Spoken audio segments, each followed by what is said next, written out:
Hospital పోయినప్పుడు తిరిగి వస్తే చెప్పాలి, అంతేగాని చీపురు కట్ట కొనుక్కుంటే దేవునికి స్తోత్రం, ఇంట్లో బియ్యం వస్తే దేవునికి స్తోత్రం, ఈ చెప్పొచ్చా? చెప్పాలా వద్దా? ఖచ్చితంగా చెప్పాలి.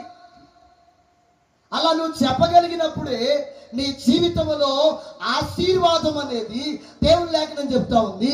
నీ దేవుడనే యెహోవా నీకు తోడై ఉన్నాడు, నీకేమియు తక్కువ కాదు, నీ గంపయు నీ పిండి పిసుకు తొట్టియు దీవింపబడు. దేవునికి స్తోత్రం. హల్లెలూయా. బైబిల్లో ఒక 10 మంది కుష్టు రోగులు యేసుప్రభు వారి దగ్గరకు వచ్చారు. యేసుప్రభు వారి దగ్గరకు వచ్చి బాబు బాబు అని బ్రతిమలాడుతుంటే, పోండ్రా మీకు స్వస్థత వచ్చింది అని పోతా ఉంటుంటే దారిన పోతా ఉన్నారు. వారి విశ్వాసాన్ని బట్టి దేవుడు వారికి స్వస్థత ఇచ్చాడు. స్వస్థత ఇచ్చిన తర్వాత అక్కడ ఒక మాట ముందుగా యేసుప్రభు వారు చెప్పాడు, దేవుడు మీ జీవితాల్లో చేసిన మేలుకి కృతజ్ఞతగా మీరు వెళ్ళి యాజకునికి కనపరుచుకొని మీరు ఏం చేయాలి, అర్పణ అర్పించండి అని చెప్తాడు. దేవునికి స్తోత్రం.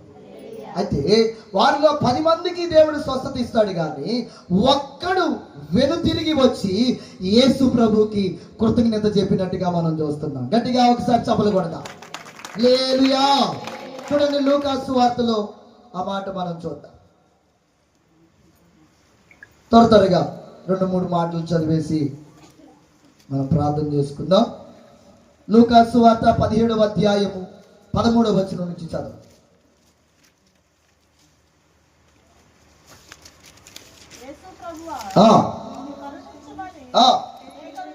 కేకలు వేసిరి. ఆయన వారిని చూచి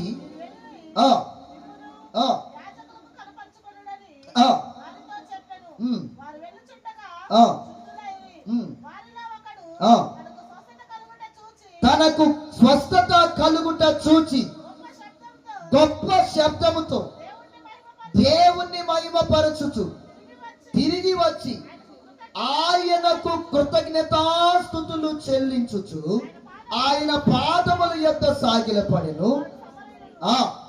అందుకు యేసు 10 మంది శుద్ధులైరి కారా, ఆ 9 మంది ఎక్కడా? ఈ అన్యుడు తప్ప దేవుణ్ణి మహిమపరచుటకు తిరిగి వచ్చిన వాడెవడని అగపడలేదా అని చెప్పి, నీవు లేచి పొమ్ము, నీ విశ్వాసము.